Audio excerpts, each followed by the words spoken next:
Olá, amigos. Olá, família. Hoje nós estamos aqui com um convidado especial.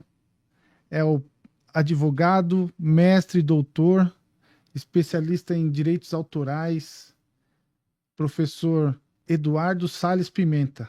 Está aqui com a gente. O que você identificou na questão jurídica, na questão social e política? A questão se torna uma análise profunda, como você bem enfatizou, social, política e econômica. De imediato, a política é a que vem à tona. Haja vista que os atos são atos administrativos emanantes daqueles que têm poderes para tal como você veja o Banco Central, tal como você tem o Ministério da Fazenda e todos os demais órgãos da administração pública. Então, esse que foi o mote da Instrução Normativa 2219 de 2024, ela criou um impacto de tal modo, uma vez que ela utilizou a expressão operações financeiras. Então, você tem lá no artigo 15 a fixação da expressão operações financeiras, que isso tem uma análise de créditos e débitos. Ou seja, se você circunstancialmente recebeu um dinheiro em Pix na sua conta e você movimentou, o banco deixa de informar se entre esse crédito e esse débito chegar a R$ 4.999, Abaixo dos 5. abaixo dos 5. Entretanto, se chegou a 5, a instituição financeira tem que informar as instituições administrativas, Banco Central. É só o Pix ou tem outra? Operações financeiras. Qualquer operação. Operações financeiras. É o termo que está na Instrução Normativa 2219. Então, o que eu quero dizer? Qual foi o grande susto que a população tomou e eu, assim, me incluo nela. E daí eu tive que sentar para poder pesquisar, para poder me inteirar e saber o que iria fazer. Sim. Você circunstancialmente recebeu R$ 2.500 em Pix. Evidentemente, se você recebeu de sua remuneração, do seu salário, você ocasionalmente vai ter que pagar a sua conta de luz, a sua conta de água, vai ter que fazer um supermercado, você vai ter que pagar gasolina. Ora, os R$ 2.500 que você recebeu, você gastou. Então, você movimentou. 2.500 com entrada, com 2.500 saída, somou, deu R$ 5.000. Então, a instituição financeira já tem que informar.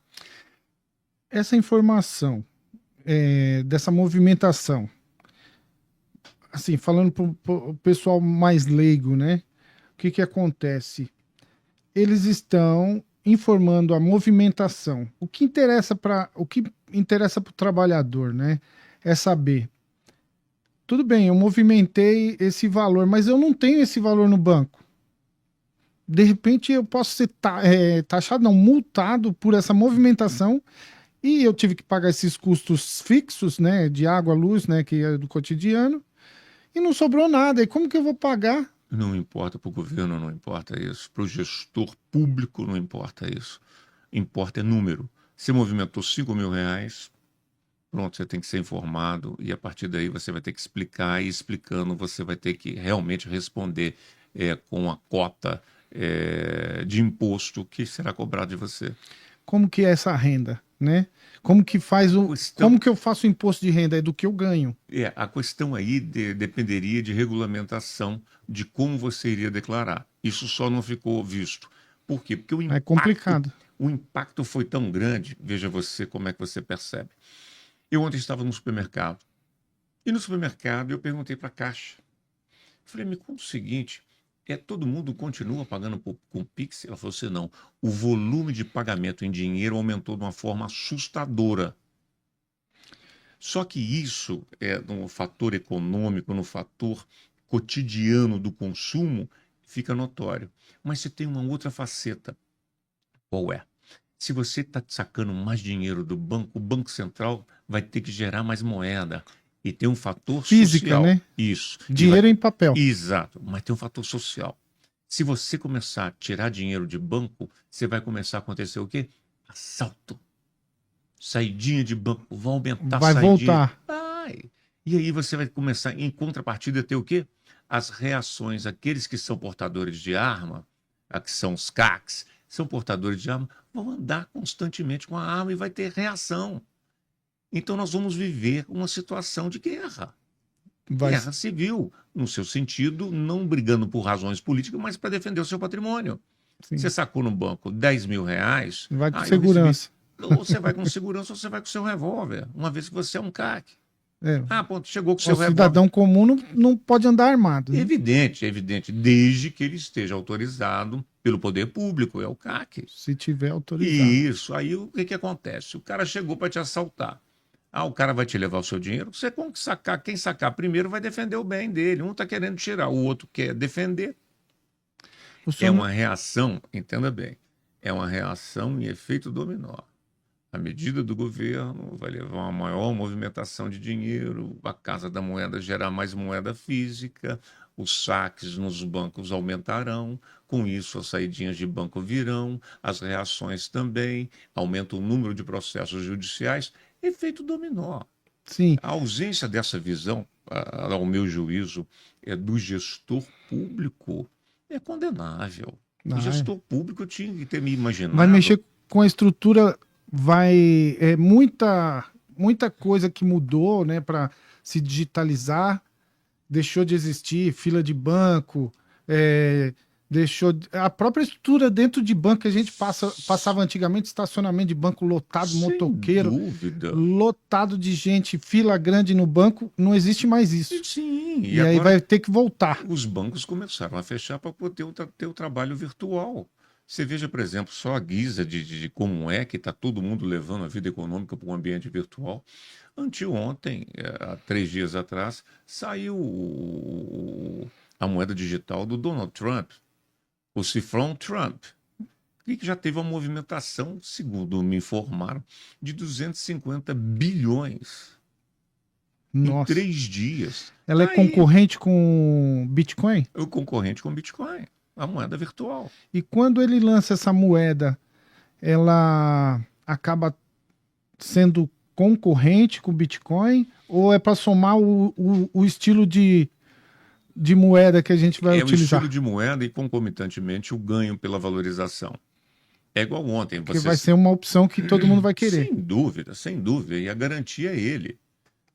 Mas por isso que carrega o nome dele. A garantia patrimonial é o dele. É o lastro por ele. É lógico. Ele é o dono dessa moeda ou é o governo americano? Ele é o dono da moeda. Ele é o dono. Ele como empresário. Ele lançou. Ele lançou. Então, antes de tomar posse, diga-se de passagem. E qual que é a comparação dessa moeda lançada pelo Trump? Qual a diferença? Qual é a vantagem e desvantagem dessa moeda, que é uma criptomoeda, lançada pelo Trump, o Bitcoin e o Drex? Qual a relação que pode haver? São todas moedas. Uma moeda que é lançada pelo governo. São todas moedas virtuais. A moeda virtual tem uma catalogação que é simplesmente o seguinte, de não ter papel físico. É simplesmente ordem de crédito. Mas a moeda que vem do governo, o governo que vai... A garantia. Esse é o aspecto só que está em questão. Garantia. Agora, você veja, por exemplo, o Bitcoin não tem governo por trás. Sim. O Drex, por exemplo, eles podem controlar o dinheiro? O governo garante, mas ele controla. Ele garante, mas controla. É óbvio. Então, por exemplo, se tiver que nem na época da pandemia, né? A gente viu lá o governador do Rio Grande do Sul, ele entrou nas prateleiras lá e falou, ó, esse tipo de comida aqui o pessoal não pode comer, não precisa comer, é um tipo de controle. E através e aí ele não conseguia uma forma de controlar que o povo entrasse ali e consumisse aquilo. Então ele colocou as divisões lá para o pessoal não ter acesso. Se é numa outra situação hipotética de que o governo não quer que você utilize ou compre uma certa mercadoria, por exemplo, eu quero comprar um carro X, eu quero comprar uma moto X. E o governo fala, não, agora a gente não quer mais que consuma, que a população queira esse bem, esse objeto.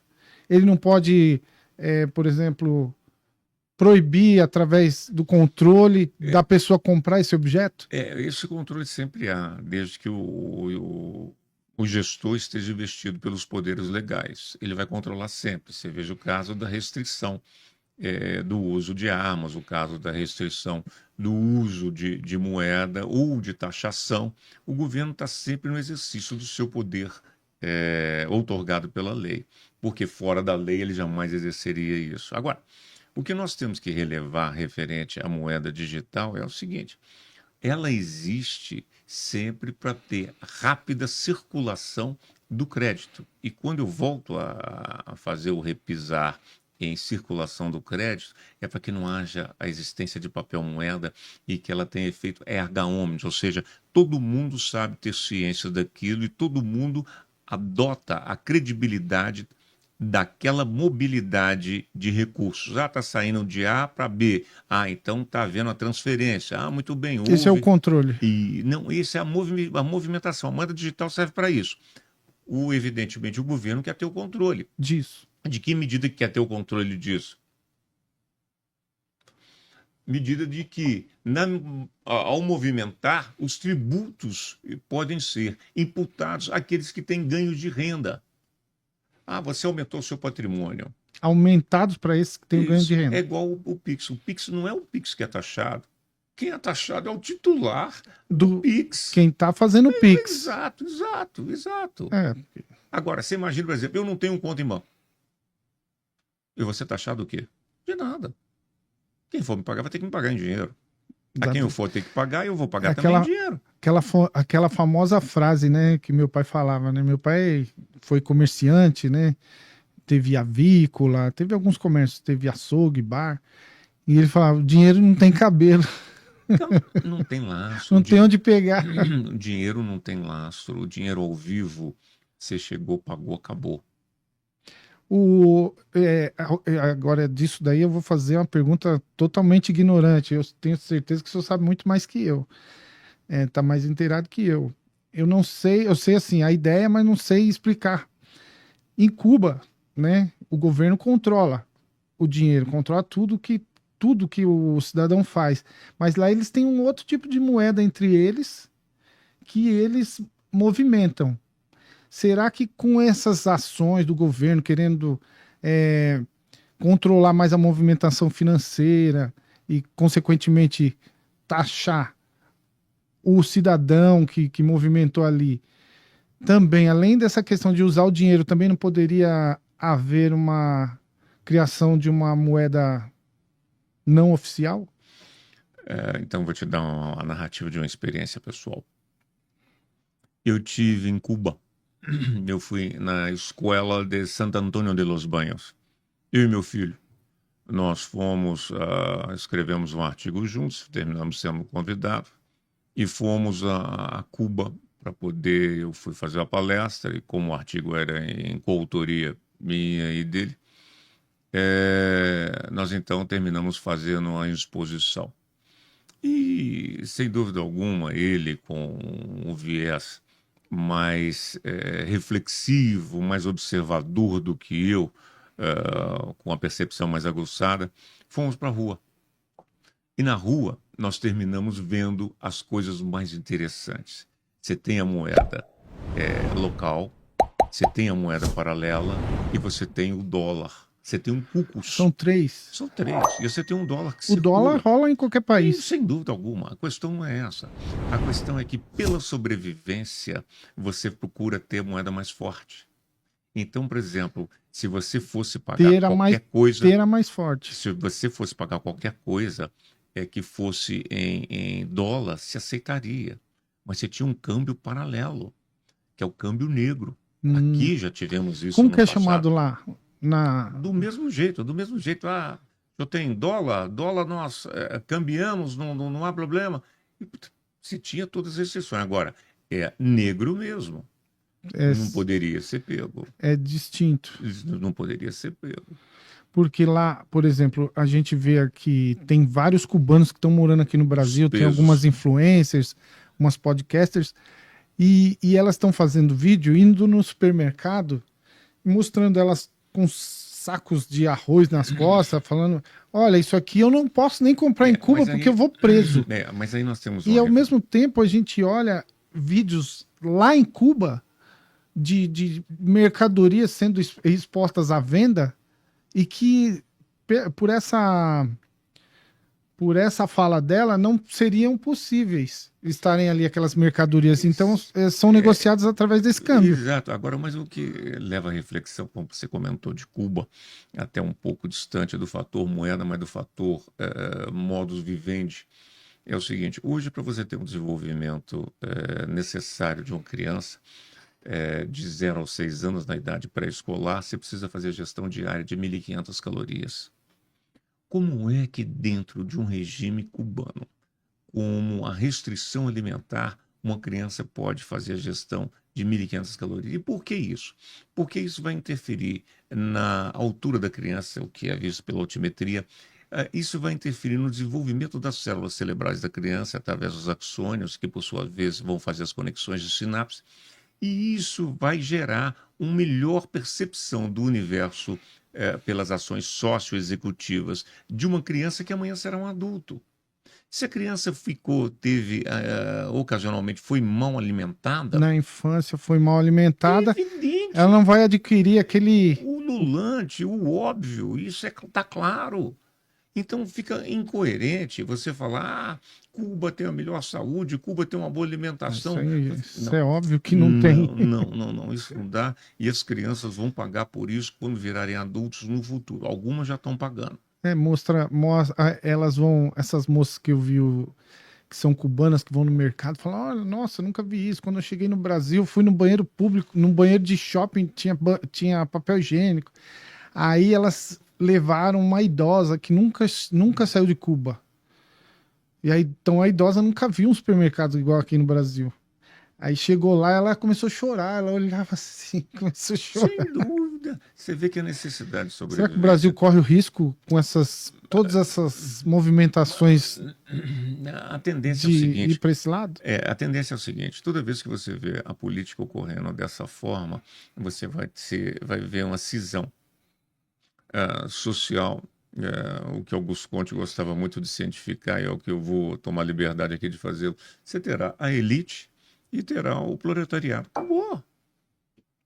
Hoje, no nosso caso, a elite, nós vivemos realmente uma ditadura. Nós que somos do mundo jurídico sabemos que vivemos uma ditadura. Sim. Não tem discussão.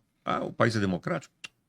Pode ter outra roupa, mas é a ditadura. A gravata pode ser uma gravata de nova democracia, de caminho que quiser, mas a roupa é de ditadura. Ditadura. Eu lembrei agora de um fato que aconteceu quando eu comecei a fazer direito lá, que eu fui tomar um café com o senhor, aí eu não conhecia o senhor direito, e eu, assim, eu sou jornalista, por ser jornalista tem uma visão X, né? Então eu me dava muito mal na questão do processo penal, direito penal. Na hora de fazer alguma questão, eu pensava um pouco como jornalista. Então, quer dizer, é diferente o que a gente vive da lei em si. Aí eu fui tomar café lá, conheci o senhor, foi eu e o Alfredo, não sei se o senhor lembra. Me lembro. Aí eu tava... Que já nos deixou. Como assim? Alfredo faleceu. Não sabia. Nossa. Não sabia. Que pena, né? Meus pêsames para a família. Depois eu vou até me inteirar a respeito disso. Então... Estávamos lá tomando café. Fui surpreendido por isso. Mas o senhor falou para mim... Não, aí o Alfredo falou assim: você tá com dificuldade, tá querendo parar? Porque eu tava meio querendo parar, né? Eu parei várias vezes, né? Por isso que eu tô tendo que terminar tarde, assim. Eu parei várias vezes o curso de Direito. Aí o senhor... Foi uma coisa que ainda me manteve ali com esperança. Falei assim: não, eu vou insistir, é isso, eu quero isso sim, só não tá conseguindo entrar na minha cabeça como que eu não tô acreditando. Por quê? Eu, acostumado a ver as notícias, principalmente de STF, começou a me decepcionar, me dar desgosto do que é a justiça, né? Do que, por causa dessas ações, por causa das ações, principalmente do STF. Aí o senhor chegou assim para mim do nada e falou assim: vem cá, Cristóvão, Você sabe onde está se enfiando? O senhor falou para mim. Eu falei, não sei, né? Tô começando, era o quê? Era o terceiro semestre ainda, né? Eu não sei no que eu tô me. eu- aí o senhor me indicou uma coisa. Falou assim: olha, para você começar a absorver mais esse mundo jurídico, você gosta do quê? Você gosta de livros? Você gosta. Eu falei, eu gosto de filme. Eu vou te indicar alguns filmes aqui. Daí o senhor me indicou alguns filmes, né? E eu comecei, eu assim, para filme eu sempre fui assistir muito filme na época de locadora, eu e a minha esposa, que na época era namorada, a gente alugava 20 fitas e maratonava o final de semana. Então eu comecei a assistir os filmes e as séries, né, as suítes, assisti inteiro. E pior que assim, quando a gente começa a ir para essa parte de assistir filmes e vídeos dentro de casa, a família inteira começa. Todo mundo, E aí até a minha filha Bárbara, que foi aluna do senhor também, ela trocou de curso, ela começou a fazer direito. Ah, vou fazer. Tem mais uma que tá para vir agora. O ano que vem a Isadora. A Isadora falou: não, eu quero direito mesmo. A Isadora vai vir. Que eu tenho três, né? Tem a Bárbara, que ela tá fazendo, ela passou em primeiro lugar no Mackenzie, Ciências da Computação, acho. parabéns, Ela passou em parabéns. primeiro no Mackenzie. Aí tem a Isadora, que vai fazer direito. A Elis, não sei, é meio CSA e ela tá querendo, acho que é direito também. Então acabou influenciando de tanto que eu ficar assistindo filme que tem a ver com questões sociais e jurídicas e tal. E foi através dessa influência que eu comecei o quê? A engolir um pouco mais isso, que foi um choque mesmo para mim até o terceiro semestre, essas questões do direito. Hoje até eu te justifico para o meu aluno o seguinte: somente quem é da área jurídica sabe o que o país está passando. O engenheiro, o médico, É isso que eu o queria. contador, o administrador, ele não tem dimensão disso. Mas o advogado, o estudante de direito, sobretudo, esse tem. Eu acho assim, Porque que você não está imagina. sendo seguida a lei. Na Exatamente, pois é. Constituição não existe mais. Você imagina um engenheiro não seguir as regras da construção civil, a observação de dilatação dos elementos químicos, a influência do vento externo em cima da edificação que está sendo feita, existente do vento uma força que pode derrubar o prédio. Se o engenheiro não segue as regras, o prédio rui. Jogo de bar, snook, que a gente chama de snook, é a analogia com isso aí. O que que acontece? Que eu acho que é mais ou menos o que acontece nas leis brasileiras, nesse desrespeito à Constituição, através das pessoas que são os principais que deveriam estar dando exemplo, né? E que tem o poder de mexer com o jogo. Por exemplo, aqui tem uma mesa de snook, vamos jogar bola numerada. Existem várias regras para se jogar bola numerada. Só que eu estava ensinando para minhas filhas, que são mulheres leigas, não sabiam jogar nada. Agora já sabem um pouquinho. Então, por exemplo, se eu for jogar no boteco com quem sabe jogar, a gente vai criar vários castigos. Vamos criar vários castigos. Por exemplo, bola branca, bateu na bola do adversário, sai uma, pode sair até duas. Então tem aquela esnucada, né? Vou jogar, vou ficar com a bola aqui atrás da bola do meu. Pro cara não enxergar a bola dele, vai ter que fazer uma manobra para ele atingir a bola dele, Sim, sim, senão eu sim. arranco duas. Sim, sim. Então, aí o que que acontece? Vamos jogar bola numerada. Eu começo a jogar com elas e não expliquei as regras. Não expliquei, que seria a Constituição. Eu não expliquei a regra.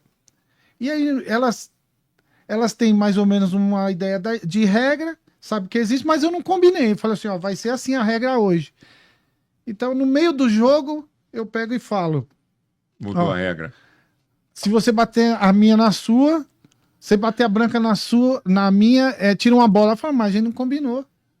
Não, mas tá na Constituição. Ah, não. É, E outra coisa, por exemplo, você dá um castigo, a bola vai lá e bate, dá uma branca. Sai uma bola e a bola fica lá. Tem uma regra que você volta a bola no ponto inicial. Ou então ela fica lá. Que você pode sacrificar uma bola sua e a bola branca ficar lá e o cara ficar esnucado e você ganhar o jogo. sim. Então, quer dizer, no meio do jogo os caras muda a Mas muda a regra do jogo. é essa que é a questão, que somente quem é do mundo jurídico sabe e conhece essa mudança de regra. Você veja como é que eu vou explicar para um aluno a existência do devido processo legal, os princípios fundamentais do processo E ocasionalmente, baseado na Constituição, ele fala assim, mas isso não está tendo. Não tô E aí vendo, ele fala não assim, tô enxergando isso. e é o ministro de uma instância superior da Suprema Corte que não está observando, está na lei de forma diferenciada. Ele seria o nosso ponto de perspectiva, né? O STF. E aí todos eles questionam qual é a segurança jurídica que tem. E eu normalmente comento, é por essa razão que nós estamos fazendo direito e que nós devemos cada vez mais estudar, porque somente nós é que podemos identificar isso. Empresarialmente, não se discute a repercussão que isso tem. A insegurança jurídica, de uma certa forma, retira investimentos que outrora foram feitos no país e inibe novos A investidores. mudança de regra, né? Aí, A não, no insegurança meio do jurídica, jogo, no exatamente meio do jogo, eles isso. mudam uma regra, dá um prejuízo e mata, vai à falência uma empresa. Não Exatamente. deixa a empresa entrar. Agora, voltando à questão cinematográfica do direito, existe um filme que eu gosto muito, que é Já vou assistir. o Homem que Fazia Chover, com Matt Damon. Então, Ele, esse aí eu assisti, foi o que o senhor me indicou. ele era um estudante de direito e ele começa a labuta. Agora, Morou dentro de um carro. isso. Agora, existe aqueles clássicos como Sacco e Vanzetti. Está no YouTube, Sacco e Vanzetti. É uma história de um erro judiciário, como tem no Brasil, também está no YouTube, Os Irmãos Naves, que foi feito com Juca de Oliveira e Raul Cortez. Um erro judiciário Brasileiro? brasileiro ocorreu em Minas Gerais. Acusaram dois irmãos da morte do primo. 10 anos depois deles condenados e cumprindo pena, o primo aparece. Nossa, na época houve até a ação indenizatória proposta, eles ganharam o valor correspondente a, na época, 18 milhões de cruzeiros, que dava para comprar um Fusca Zero. Um Fusca Zero. Mas para isso eles foram torturados. Então, o Raul Cortez e Juca de Oliveira interpretam magnificamente bem a situação de tortura. Então está disponível no YouTube, só procurar Irmãos Naves. Irmãos Naves. É um clássico do mundo jurídico para ver os erros do judiciário. Continuando falando que agora a gente tá falando de coisas que a gente gosta, né? Que é falar de filme, cinema. Eu lembrei de uma coisa. Não, a gente também gosta de dinheiro. Também gosta. Desde que ganho honestamente. Sim, Até sim. porque com dinheiro a gente pode comprar os filmes, pode alugar os filmes, ir ao Ter tempo cinema. para assistir. Também. Então, eu queria que o senhor falasse um pouco dessa questão da liberdade de expressão. Não estava previsto, mas Não, mas isso falar com quem sabe também. Isso é recorrente nos dias atuais. Porque quando você tem limitação de se expressar, que, diga de passagem, eu entendo como direito natural, é como você virar para um bebê, não chore. E o bebê está com fome, ele não sabe falar, ele vai. Pronto. Vai ele bater na mesa. Não, ele vai colocar Vai chorar. a garganta com força, com som. Não respira. Então, liberdade de expressão é um direito natural. Restrição à liberdade de manifestar, isso é um cerceamento ao direito natural que chega a ser aviltante. Então, um Estado que limita a sua forma de expressar, você vai falar, estão querendo regulamentar a internet. A internet já está regulamentada. O direito civil, eu tenho diversas ações, no escritório temos diversas ações, eu e os meus filhos, que versam sobre o quê? O cara acusou o outro na internet. Usamos a lei da regra do Já Código tem Civil e vamos para cima. A indenização, as prerrogativas contidas do 186, combinado com o 927 do Código Civil, aquele que por ato, ação ou omissão pratica direito, viola direito alheio a gerar dano pelo 927, ele fica obrigado de reparar. Então, para o outro, o cara te ofendeu na internet, vai para a regra, a responsabilidade Tem civil. norma já. Não vai ter que criar o quê? Criar sobre isso é criar cerceamento da prerrogativa de você se manifestar. Tem um marco civil da internet, precisa ser revisto. Está funcionando muito bem.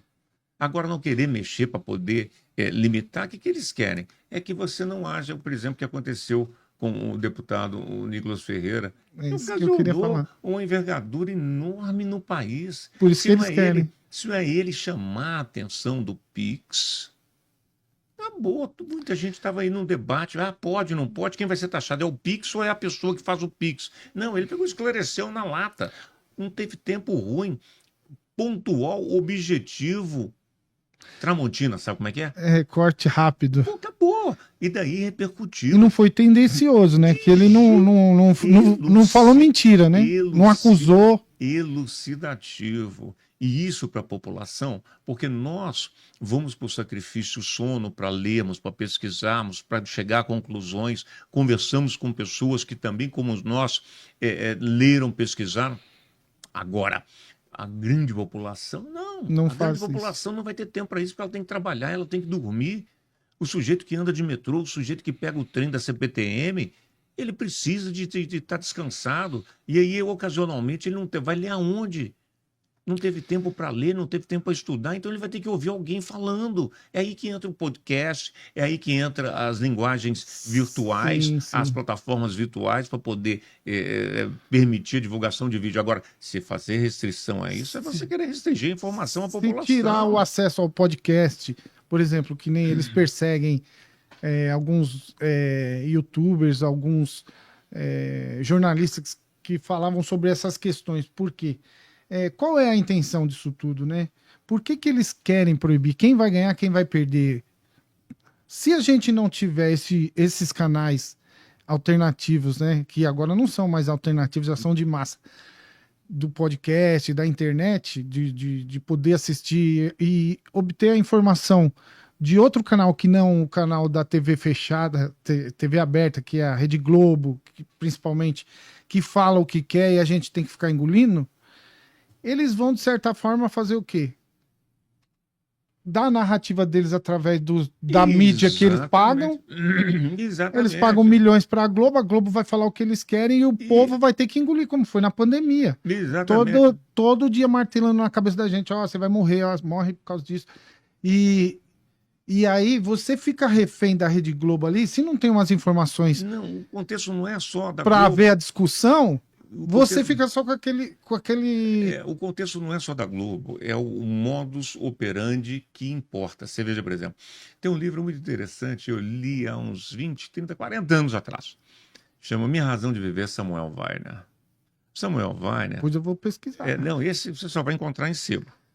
Para procurar em sebo, virtual, você tem aí o estante virtual, você procura Minha Razão de Viver. Samuel Weiner conta como é que foi feito o jornal para dar apoio, a Última Hora, que deu apoio político, tanto ao primeiro, ao Getúlio Vargas, e depois veio todo o desdobramento sequencial ao Brizola. Então, ali ele conta que as pessoas, tal como hoje, não tinham tempo para ler, só lia o jornal. Aquele jornal que chegava matutino, então, que era escrito no jornal, eles assimilavam como expressão pura da verdade. E também acreditavam porque é um documento, né? Um até papel. hoje, você veja, por exemplo, lá nesse podcast, no site do jornal Bunker, muita galera coloca ali de forma clara. Pão, queijo, ó, está sendo dito isso é contrário à verdade. Está aqui. Agora vão querer imputar sobre isso, que é o modus que agora estão querendo uma discussão. Vamos alterar a lei por causa de fake news. Meu Deus do céu, estão querendo definir o que é fake news. O que é fake news? Seria uma mentira publicada? É o que todo mundo entende. Eles vão querer fake news. Agora, criminalizar quem mente. Você está querendo, então, cercear a prerrogativa de expressão. O maior mentiroso é Se você político mentir, que você cria responde a lei. civilmente, você tem responsabilidade civil fixada na lei. Agora, você quer criar uma proibição a isso? O cara responde. Se ele não tem recursos, você vai atrás das prerrogativas que ele tem econômicas. Você tem tantos meios que o cara trabalhou. O cara tem FGTS, o cara tem ali, tem remuneração cotidiana, que ele trabalha, recebe dinheiro. Óbvio que o que está se querendo é uma restrição de informação à grande população. Não quer que a informação chegue no povo. Não. E quando chegar, quer que somente aquela que interessa a eles chegue. É por isso que eu estou indicando. O Samuel Weiner, Minha Razão de Viver... Vai ser difícil achar. Não. É um clássico. Evidentemente, nem todo mundo se importa com isso. Tem gente que já leu, já faleceu. Então, você encontra... Me parece que até a editora Record foi quem editou, se não me falha a memória. E é um livro que é singular, é pontual, é linear sobre essa ideologia. Um modus operandi que está por trás em razão do interesse político. Sim. O interesse político Ótimo, é aquele que vem esculpindo a ideia contida nas palavras como forma de expressão de uma notícia ou de outra. Isso que eu queria falar tem a ver com isso que o senhor disse. Se não tiver a liberdade de expressão e o autor não puder falar ou criar o que ele quer, vai diminuir o número de autor. Quando eu crio alguma coisa, é um sentimento que eu tenho dentro de mim e que eu vou expressar. É uma visão que eu tenho do mundo que eu percebo. E eu não posso escrever. Então, por exemplo, eu estou vendo que a grama é verde e eu não posso dizer que a grama é verde porque o governo ou os criadores de narrativa da imprensa, da mídia, né? Por eu não ter acesso a outro tipo de informação, eles estão dizendo que a grama é azul e eu tenho que aceitar que a grama é azul. Então eu, como autor, eu não posso mais escrever um livro que ele vai ser criminalizado. A questão não é nem essa, porque nós vivemos um mundo moderno, o mundo moderno te dá uma prerrogativa enorme. Você pode escrever a qualquer tempo, você pode não publicar aqui, mas você publica fora. Hoje nós temos diversos países de língua portuguesa, você publica em Portugal, no Timor-Leste, você publica em Moçambique, você publica... Mas dá mais trabalho, né? E é mais caro. Sobretudo pela internet. Pela internet? Pela internet. Só manda o arquivo. Na língua portuguesa. Agora, se você estiver trazer, se você é só indicar o link. Só indicar o link, as pessoas... Não, mas e o livro físico? Ninguém mais está indo atrás do físico, porque ele precisa dentro do metrô, eu gosto de audiobook. Vai todo mundo pelo e-book. É o caso, por exemplo, do filme que você citou, do Fahrenheit 752, a medição de temperatura ao qual o livro entra em combustão. O filme do François Truffaut era exatamente isso, porque na medida que você cerceia, obviamente isso numa época que não tinha internet, que você cerceia... Que ele incendeia? Exatamente, mas o livro entra em combustão, o papel entra em combustão. Então, o objetivo dele era chamar a atenção disso. Falou, ó, se você não se informar, você vai ficar eternamente com uma viseira. Você só vai enxergar o que está à frente, que é dito para você enxergar. Você não vai poder olhar pela lateral. E, na medida aí, as pessoas começam a guardar os livros, a esconder livros. Tem uma cena no filme que o cara guarda livro dentro da caixa de água do sanitário. Ele põe um livro no plástico, fecha e guarda ali, para que não entre, para que ninguém que chegasse na casa dele não descobrisse o livro. Chegam lá, descobrem que o cara é preso. Fica clandestino. Clandestino. Vira um criminoso, o cara quer ler um livro. E por isso é que você tem hoje a alternativa disso, no mundo virtual, é o VPN. Porque você com VPN, você entra em qualquer site internacional. Mas eles estão controlando o VPN também. Ainda não. O Moraes não queria multar quem acessasse o Twitter pelo... Isso. Mas até agora, pelo VPN. Caiu isso, então todo mundo entra pelo VPN. Você entra no Rumble, você entra em qualquer lugar que você quiser. E aí você pega as informações. O elementar, sobre tudo que nós estamos falando, é o núcleo disso tudo, desde o assunto que iniciamos, que foi o Pix, é você ter as informações necessárias, úteis para a formação de um juízo a esse respeito. Porque se você tem a informação útil, necessária para que você forme um exercício cognitivo adequado a influenciar a sua ação socioexecutiva, ou, portanto, o seu comportamento, isso se torna fundamental. Agora, sem informação, você vai por intuição. Então, escreveu, o sujeito sempre vai escrever. Não tem essa. Só que você vai mandar para fora. Quando você sabe idioma, você vai escrever em francês, você vai escrever em inglês, você vai escrever em espanhol, você vai escrever em italiano. Você vai mandar para um site italiano, você vai mandar em espanhol para um site. Isso aí seria uma forma de resistência? Muito mais do que isso, eu entendo que é uma forma de manifestação à liberdade. É a forma de se expressar. A liberdade de expressão. A manifestação da liberdade de expressão. A importância do livro, né? Que esses filmes, eles falam de vários acontecimentos, né? Mas uma coisa assim, que nem quando eu estava no quartel, eu servia a Marinha, lá o sargento perguntou para mim, falou assim, qual que é a arma mais poderosa? Qual que é a pior arma? Qual a arma mais forte que existe? Aí um falou, um míssil. A outra é a bomba atômica. A outra é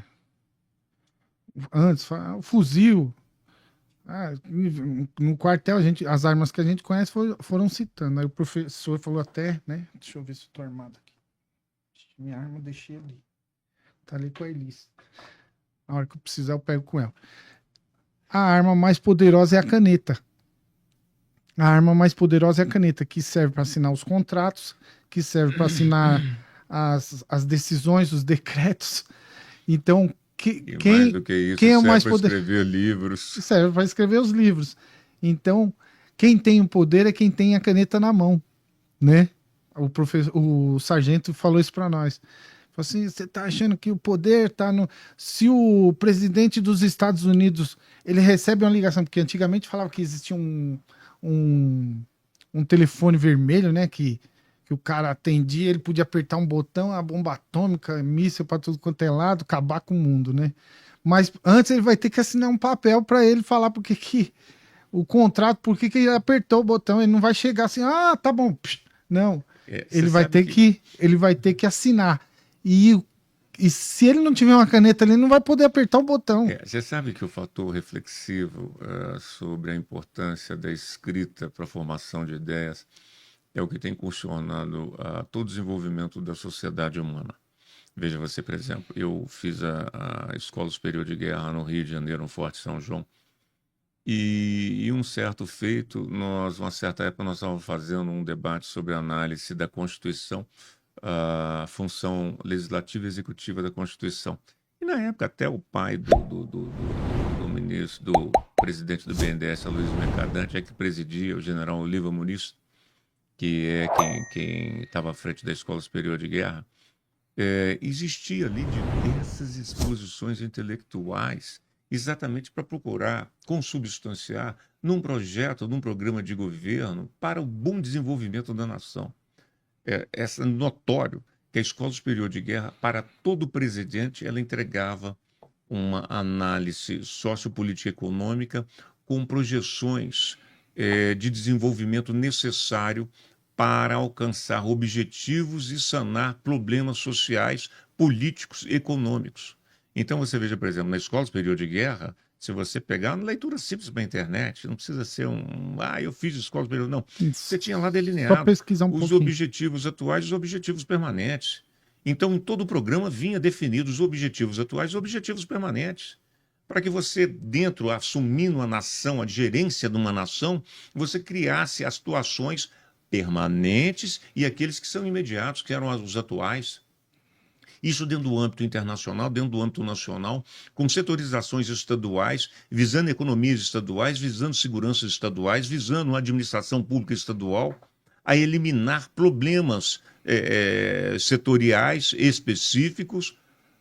Você veja que é o caso, por exemplo, da situações que chamam a gente, nós que estamos dentro de uma grande cidade como São Paulo, você veja, Higienópolis foi um caso de uma não é nem parceria público-privada, foi iniciativa privada. Construir o primeiro bairro que tinha recolhimento de lixo diário, saneamento básico, esgoto encanado, água encanada, separada. Foi o primeiro bairro, por isso que chamou Higienópolis, cidade da higiene. Higiene.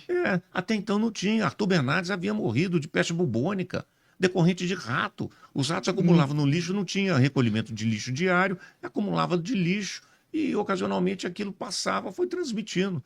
Quando criaram, então, o bairro Higienópolis, se tornou coqueluche. A elite morava em Higienópolis, porque lá a água era encanada, o esgoto era encanado, o lixo, o recolhimento do lixo era diário. Você fala, puta, que nome lindo, Higienópolis, cidade da higiene, que coisa boba. Então vai ver a história. Essa é uma política permanente Sim, que tem que ter cuidado com o saneamento. A Escola Superior de Guerra te dá desde ponto pontual em um estado. Mas estuda isso Ela te dá isso dentro do âmbito federal, estadual e circunstancialmente municipal. Todo presidente, quando assumia, ela entregava o programa de governo para 4 anos. Ela entregava um programa de governo para 4 anos. Evidentemente, há muito tempo que eu estou longe do Forte São João. Óbvio que hoje ninguém dá mais importância a isso. Então, cria uma alteração enorme de diretrizes políticas. Isso não atende aos meus fins. Você está aí, o sistema atual, um sistema que vem falar de justiça social completamente contrário ao interesse público. Você veja que o governo anterior também falou em justiça social. Era muito mais ético economicamente, se preservava o dinheiro público com muito mais afinco, até desligar a piscina que era quente do palácio e desligou para Inútil, que ninguém economizar. nem usava. Para economizar. Hoje, dane-se, deixa ligado, o dinheiro não é meu. Vamos gastar. Falta de espírito público. Sim. Agora nós já estamos avançando no horário, né? Já está quase acabando o nosso tempo, que é pequeno, vai aumentar, esse podcast aqui vai decolar, e aí nós teremos mais tempo de conversar. E é o seguinte, esse momento, eu gostaria que o senhor usasse 1 minuto para fazer suas considerações finais, porque já está acabando o nosso tempo aqui, mas eu quero lembrar que provavelmente gostaria que o senhor voltasse para a gente conversar mais, porque a gente tem muito assunto para conversar. E eu achei aqui essa entrevista muito suave e leve. Da primeira vez para essa, do primeiro capítulo para esse, eu procurei corrigir algumas coisas aqui. E o senhor me deixou muito à vontade. Tem outros assuntos que eu gostaria de falar com o senhor. Futuramente eu vou convidá-lo novamente. Vamos ver se o senhor vai poder Vai ser um enorme estar presente. prazer. Eu quero, antes de tudo, parabenizá-lo pela iniciativa. É fundamental que dentro da nossa comunidade nós tenhamos pessoas que estejam com um desejo, com a vontade e efetivamente fazendo essa divulgação, trazendo a consciência, a análise daquele que nos ouve, daquele que nos assiste, daqueles que podem estar, de alguma forma, fazendo a percepção do que nós dizemos, para poder falar, concordo, não concordo, com bom senso, claro. Então, eu quero te parabenizar por isso. Para mim foi uma enorme honra ter estado, revê-lo. Você está muito bem, está rejuvenescido, isso é fundamental, intelectualmente é renovado, isso é muito gostoso. Parabenizo, fico aqui o meu agradecimento a você e esteja certo, necessitando, nos convida que nós estaremos aqui com o maior prazer. Eu que me sinto honrado, né? O senhor que é meu eterno professor, eu continuo estudando lá, ainda tenho que terminar a faculdade de Direito, ainda vou terminar. Gostaria de falar para vocês, pessoal que é de outras áreas, de outras profissões, de outros temas, que também aqui é seu espaço. Aqui o podcast é o Espaço Podcast, que tem espaço para o intelectual, que tem espaço para o trabalhador mais simples, né? Até para quem tiver uma história legal, aqui é o espaço de conversar sobre isso e de versar, como diz o Pimenta. Vamos ver. A gente começa a estudar, vai estudando e de repente vai diminuindo a quantidade de amigos, né? A gente não encontra mais alguém que tem uma ideia que bate com a gente pra gente continuar e ter uma conversa que flua, né? Eu sei que eu não tenho ainda essa bagagem para conversar, mas eu adoro conversar com o Pimenta, entendeu? Aí ele falou assim, minha dificuldade, poxa, eu vou conversar com quem? Às vezes eu tenho uma reflexão que eu tenho que procurar aquele amigo, viajar para... E é isso mesmo. E o que eu percebo, Pimenta, é que quanto mais a gente estuda, menos a gente sabe e mais difícil fica a coisa. Então eu quero agradecer a audiência, quero agradecer a você, Pimenta, Eduardo Salles Pimenta, o Connection Studio, que é aqui o estúdio onde nós estamos gravando. Quero agradecer a Deus, a minha família, os nossos amigos e todos os telespectadores. E um abraço a todos. É isso aí.